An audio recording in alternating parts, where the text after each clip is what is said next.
The silent and disinterested sector that usually keeps mum and stays clear from social issues has finally broken its reticence and said it can no longer be passive bystanders on this national dilemma that has eroded public trust and threatens national security.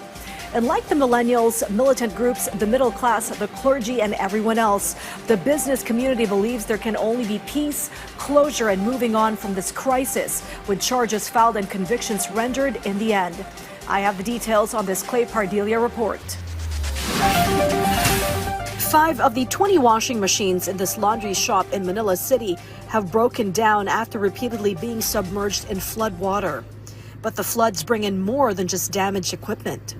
Malaking gastos din po. Unang-una po yung sahod sa tao. Na imbis po na nakakapag-operate kami, kumikita kami ng araw na yon.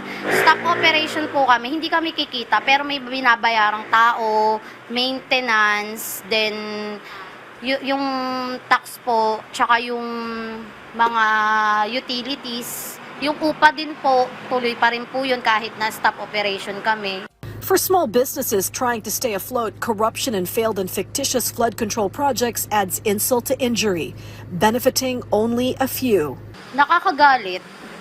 Kasi unang-una, lahat tayo nagtatrabaho nagpapakahirap magtrabaho, tapos kinakaltasan ng buwis. Hindi siya napupunta dun sa dapat niyang puntahan. More than 30 business groups have appealed to President Ferdinand R. Marcos Jr.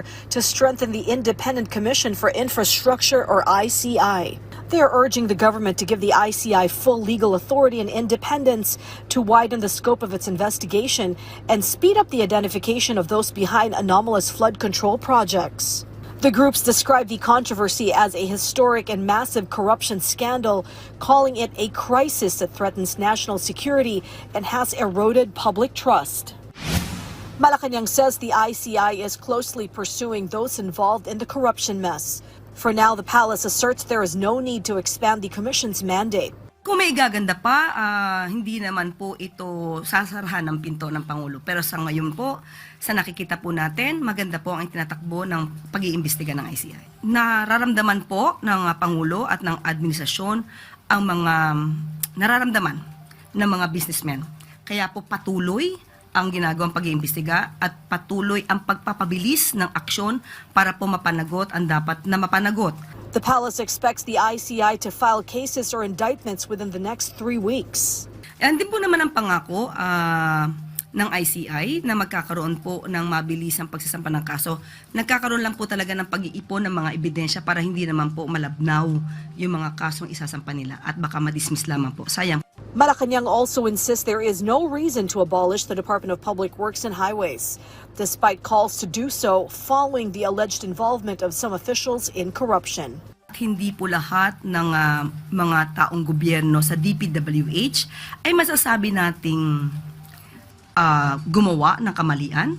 May mga public servants pa rin po at public officials na masasabi nating tumutugon sa kanilang mga obligasyon. Sa ngayon po ay hindi po pa naiisip kung dapat itong i-abolish dahil dapat ang tanggalin dito ay yung mga gumagawa ng mali.